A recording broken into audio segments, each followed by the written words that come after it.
आधी रात का सन्नाटा था और खेतों पर ठंडी ठंडी हवाएं जो कि खेतों में लहला रही थी और वहाँ पर जो भी फसल थी उनमें अच्छी तरह से जैसे मानो कंघियाँ कर रही हो।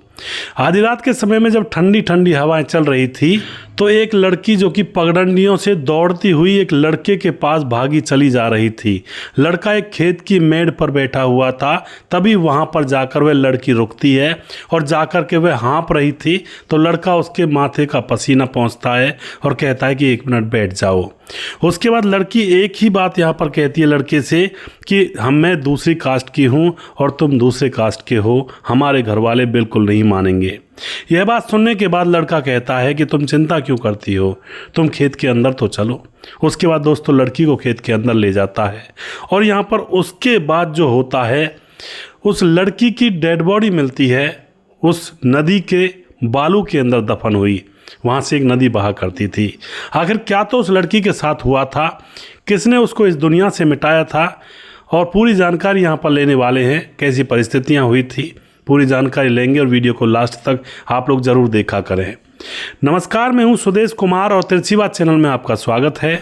यह घटना बिहार के गोपालगंज जिले के अंदर जदोपुर थाना क्षेत्र पड़ता है और जदोपुर थाना क्षेत्र के अंदर सियोरवा गांव पड़ता है और वहीं से दोस्तों एक गटक नदी बहा करती है और गटक नदी के पास 7 जून को शाम के समय कुछ कुत्ते उस नदी के किनारे पर जो बालू पड़ी हुई थी उस बालू को खोद रहे थे और उस बालू को खोदते खोदते उस बालू के अंदर से एक लड़की की लाश को वह बाहर निकाल रहे थे।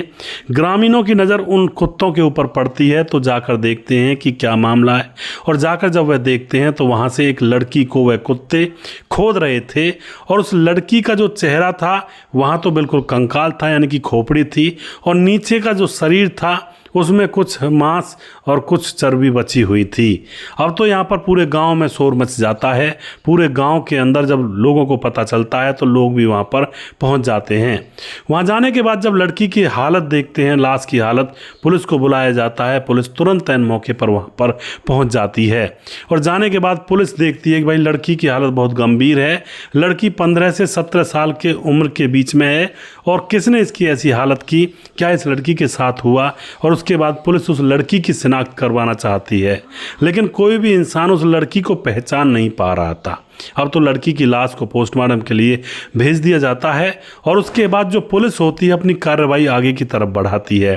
पुलिस जितने भी थाने थे आस पड़ोस में उन सभी थानों में चेक करवाती है कि कहीं कोई लड़की गायब हो और किसी लड़की के माँ बाप अपनी लड़की की गुमशुदगी की रिपोर्ट दर्ज करवाने के लिए आए हों। ऐसा कोई मामला हो तो हमें बताएं।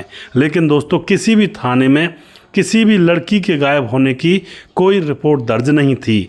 अब यहाँ पर पुलिस को शक हो जाता है कि लड़की घर से गायब है, किसी की तो यह बेटी है ही और इसकी मृत्यु हो गई है और कई दिन से गायब भी होगी। तो इसके माँ बाप ने इसकी खबर नहीं ली, ना ही पुलिस थाने पहुँचे, तो इसका मतलब यह कांड माँ बाप ने ही किया है। पुलिस यह कयास लगा रही थी। अब उसके बाद पुलिस अपनी जाँच पड़ताल आगे करती है, लेकिन दोस्तों यह मामला 7 जून को पुलिस को वह लाश मिली थी। 7 जून से 10 जून आ जाता है, 2-3 दिन गुजर जाते हैं। कोई भी पुलिस को क्लू नहीं मिल रहा था, ना ही लड़की की कोई पहचान हो रही थी और ना ही कोई ऐसा आ रहा था कि जो बताए कि भाई हमारी लड़की गायब है। अब एक दिन की बात होती है, 10 जून के बाद एक लड़के का पुलिस थाने में फ़ोन आता है और लड़के का जैसे ही पुलिस थाने में फ़ोन आता है तो वह बताता है कि साहब मैं सियोरवा गांव का रहने वाला हूं और यहाँ इस गांव के अंदर मेरी एक गर्लफ्रेंड है जिसका नाम है आंचल, जो कि 15 साल की है और वह पिछले 4-5 दिन से गायब है। अब तो यह बात वह पुलिस को बताता है। पुलिस वाले पूछते हैं कि कहाँ गायब है, तुमने पता नहीं लगाया। लड़का कहता है कि आंचल का घर और मेरा घर एक ही गांव में है। आंचल का ना फ़ोन मिल रहा है और ना ही आंचल से मेरी कभी मुलाकात हो रही है। मैंने कई तरीक़ों से पता लगाने की भी कोशिश की कि आंचल घर पर है या नहीं, लेकिन वह तो घर पर है ही नहीं, घर से गायब है, उसका फ़ोन भी नहीं बज रहा है। तो इसके बाद वह कहता है कि मुझे शक है कि मेरी प्रेमिका के साथ ज़रूर कुछ ना कुछ दुर्घटना हुई है। उसके बाद जो पुलिस वाले होते हैं वह पूछते हैं कि उस लड़की के माता पिता का नाम बताओ। तो ये लड़का उस लड़की के माता पिता का नाम बताता है। पिता का नाम होता है लालू यादव और माँ का नाम होता है ज्ञाति देवी। इन दोनों का पता लेने के बाद जो पुलिस होती है सीधा उस गांव के अंदर पहुंचती है और इनके घर पर पहुंच जाती है। जैसे ही पुलिस इनके घर पर पहुंचती है तो दोनों पति पत्नी लालू यादव और उसकी पत्नी ज्ञाति देवी दोनों का चेहरा पीला पड़ जाता है और वह चिंता में आ जाते हैं। और पुलिस दोस्तों इन चीज़ों को सबसे पहले नोटिस करती है। जब वह चिंता में आ जाते हैं तो उसके बाद पुलिस तुरंत पूछती है, तुम्हारी बेटी आंचल कहाँ है? अब उसके बाद जैसे ये सवाल पूछा जाता है तो जो पिता होता है वह कहता है, साहब हमारी बेटी रिश्तेदारी में गई है। अब पुलिस वाले पूछते हैं कि उसका फ़ोन दो, फ़ोन नंबर दो, हम उससे बात करेंगे, या रिश्तेदार का फ़ोन दे दो। लेकिन पिता फ़ोन दे ही नहीं पाता है, क्योंकि वह कहता है कि मेरे पास फ़ोन नंबर नहीं है उस रिश्तेदार का। लेकिन दोस्तों यहाँ पर वह जैसे ये बात बताता है तो उसकी ज़बान लड़खड़ाती है, और उसकी ज़बान जैसे लड़खड़ाती है तो पुलिस को पूरा यकीन उसके ऊपर हो जाता है, और उसके बाद दोनों पति पत्नी को अरेस्ट किया जाता है। अब यहाँ पर दोनों पति पत्नी रहा करते थे और उनका एक बेटा भी था और यह बेटी थी। अब तो दोस्तों इनको पकड़ने के बाद इनसे सख्ती से पूछताछ की जाती है तो यहाँ पर बहुत ही भयावह राज खुलता है। राज कैसा खुलता है? ये दोनों पति पत्नी हैं, लालू यादव और ज्ञाति देवी, और इनकी बेटी का नाम है आंचल जो कि 15 साल की है। इनका एक बेटा है जो कि 18 साल का हो चुका है। और अब ये बताते हैं कि हमारी बेटी गांव के ही एक लड़के जो कि अदर कास्ट का है उसके साथ प्रेम प्रसंग में पड़ चुकी थी। काफ़ी दिनों से इनका प्रेम प्रसंग चल रहा था और हमें अभी तक भी पता नहीं चला था, लेकिन अचानक एकाएक हमें पता लग जाता है। और उसके बाद हमने अपनी बेटी से कहा कि बेटी देख, सबसे पहले तो गांव के गांव शादी नहीं होती है लड़के लड़की की, गांव के गांव भाई बहन का नाता माना जाता है। दूसरी बात, वह लड़का जिससे तू अफेयर कर रही है वह दूसरी कास्ट का है। अगर तुम उसके साथ भाग गई या उसके साथ शादी करोगी या उसके साथ तुम्हारे रिश्ते का जब गांव के अंदर पता चलेगा तो हमारी क्या इज्जत रह जाएगी। और तुम्हें तो शर्म आनी चाहिए थी, वो दूसरी कास्ट का है और हम दूसरी कास्ट के हैं, और तुमने गांव के गांव उससे प्यार कर बैठी हो तुम। यह बात वो अपनी बेटी को समझाते हैं, लेकिन दोस्तों बेटी उनकी बात मानती ही नहीं है और वह अपने प्रेमी के साथ लगातार प्रसंगों में बनी रहती है। अब माँ बाप देख रहे होते हैं कि यह रुकने का नाम नहीं ले रही है। कई बार रात को गायब हो जाती, खेतों में से आती हुई नज़र आती तो कहती मैं शौच के लिए गई थी। कई बार 9-10 बजे घर से निकल जाती। इस तरह से घर वालों को बेवकूफ़ बना रही थी। और उसके बाद दोस्तों अब घर वाले परेशान हो जाते हैं, माँ बाप परेशान, भाई भी परेशान। भाई ने भी खूब समझाया उसको, खूब डांटा धमकाया कि लोगों को पता चलेगा तो हमारी इज्जत क्या रहेगी। लेकिन दोस्तों वह लड़की फ़िलहाल प्यार में पागल हो चुकी थी अपने प्रेमी के साथ। और अब एक दिन की बात होती है, फ़ोन पर लड़की किसी से बात कर रही थी। फ़ोन पर लड़की हंस कर बात कर रही थी। माँ बाप बाहर गए हुए थे। तभी जो पिता होता है वह घर पर आ जाता है किसी काम से, और आकर देखता है कि बेटी बड़ा हंस कर किसी से बातें कर रही है। तो वह दरवाजे के पास खड़ा होकर के बेटी की बातों को सुनने लगता है पिता। अब बेटी की बातों को सुनता है तो बेटी बात कर रही थी अपने प्रेमी से और कह रही थी कि हमारे घर वाले तो हमारी शादी करवाने से रहे, क्योंकि हमारे घर वाले तो बिल्कुल मना कर चुके हैं, शादी हमारी होने नहीं देंगे और यहाँ तक कि हमें मिलने भी नहीं देंगे। और इससे तो अच्छा है कि हम भाग चलते हैं और भाग करके शादी करके घर बसाएंगे, और घर वाले जाओ भाड़ में, हमें क्या लेना देना। अब यह बातें जब पिता सुनता है तो पिता के कहते हैं एक तरह से कलेजे पर बीतती है कि हमारी बेटी जिसको हमने पाला पोसा, बड़ा किया, पढ़ाया लिखाया और अच्छी परवरिश कर रहे हैं, उसकी सारी इच्छाएं पूरी कर रहे हैं, और वह यह कह रही है कि हमें माँ बाप से क्या लेना देना, शादी करेंगे, भाग करके शादी कर लेंगे, उनकी इज्जत बेइज्जती से हमें कोई मतलब नहीं है। अब तो यहाँ पर दोस्तों जो पिता होता है वह सोचता है कि यह तो बड़ी बेइज्जती हो जाएगी और यह तो भागने वाली है, पूरे गांव में थू थू हो जाएगी। वह अपनी पत्नी और अपने बेटे से बात करता है। पत्नी और उसका बेटा सारे लोग मिलकर के एक ऐसी भयानक प्लानिंग करते हैं कि इसको हम यहीं पर इसका काम तमाम कर देते हैं, और उसके बाद ना रहेगा बांस, ना बजेगी बांसुरी, ना यह जिंदी रहेगी और ना ये किसी को लेकर भागेगी, और हमारी इज्जत समाज में बची रहेगी। अब तो दोस्तों यहाँ पर जो पिता होता है पूरी प्लानिंग के तहत वह तेजाब लेकर आता है बाजार से, एक कैन और एक बड़ा सा टब लेकर आता है। उन टब को और तेजाब को ला करके घर में रख देता है। 4 जून के दिन यह लाया था। बेटी को पता नहीं था कि ये क्या कर रहे हैं घर वाले। अब होता है 5 जून। 5 जून को दोस्तों बेटी को एक कमरे के अंदर बंद कर दिया जाता है, और माँ हाथ पांव पकड़ लेती, पांव पकड़ती है, भाई हाथ पकड़ लेता है, और जो पिता होता है बेटी को निपटा डालता है। खूब रो रो कर कह रही थी बाबूजी मुझे मत मारो, लेकिन पिता कह रहा था कि तूने मेरी बात का अनादर किया और तूने मेरी बात नहीं मानी, अब तुझे इस दुनिया को छोड़कर जाना होगा। दोस्तों बेटी की हत्या करने के बाद ये सारे लोग बैठकर वहीं पर डेड बॉडी के पास कम से कम आधा पौना घंटा रोते हैं। इनको लगता है कि बेटी मर गई है। बेटी से पिता प्यार बहुत करता था, लेकिन बेटी पिता की बात ही नहीं मान रही थी, पिता करता भी क्या। उसके बाद दोस्तों ये अपनी प्लानिंग को अंजाम देते हैं। जो तेजाब लेकर आए थे उसको टब में डालते हैं, यानी कि उस बड़े से जो टब लेकर आए थे खरीद कर, और उसके बाद बेटी की लाश को उसमें डाल दिया जाता है। अब बेटी की लाश को उसमें डाल दिया जाता है, लेकिन उससे तो बहुत बुरी दुर्गंध उठने लगी थी। अब ये समझ जाते हैं कि यहाँ पर बात नहीं बन पाएगी, पड़ोसियों को पता लग जाएगा यहाँ से ये दुर्गंध कहाँ से आ रही है। और उसके बाद वह दूसरी प्लानिंग को अंजाम देते हैं। वह उस बेटी के चेहरे का सारा मतलब हुलिया बिगाड़ देते हैं, जिससे कि पहचान में ना आ सके। और नीचे कुछ जिस्म के हिस्से जो आधे जले तेजाब में कुछ जल गए थे, कुछ आधे बच गए थे।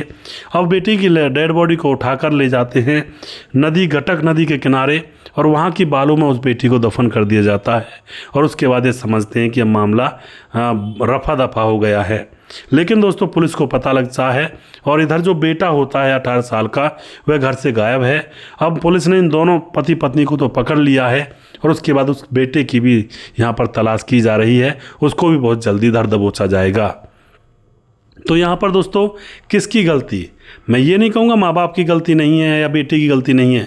मुझे तो यहाँ पर ये लगता है कि इस परिवार के पूरे लोगों की ही गलती थी। सबसे पहली गलती लड़की की थी। प्रेम प्रसंग गांव के गांव रचा रही थी। कानून के हिसाब से तो कोई दिक्कत नहीं है, कर सकती है कहीं भी शादी, किसी के साथ भी जा सकती है। लेकिन दोस्तों एक सामाजिक ताना बाना भी होता है हमारे आसपास, और हमें सामाजिक ताना बाना के हिसाब से चलना होता है। समाज के तौर तरीकों को भी एक्सेप्ट करना होता है। वरना तो दोस्तों अगर ऐसे ही शादियाँ होने लगें, कोई किसी को लेकर भाग गया, कोई बेटा चाची को लेकर भाग गया, चाची भतीजे को लेकर भाग गई, या फिर अड़ोस पड़ोस में, तो फिर हमारा जो भारत का जो सिस्टम है, जो सामाजिक तौर तरीके हैं रहने के, फिर उनकी तो धज्जियाँ उड़ जाएंगी। और दूसरी बात यह, हमारा भारत जिन चीज़ों के लिए जाना जाता है, जैसे कि अमेरिका में कई शादियाँ कर लेते हैं, लेकिन हमारे देश के अंदर एक पतिव्रत और एक पतिव्रता नारी का ज़्यादा यहाँ पर सुनने को मिलता है।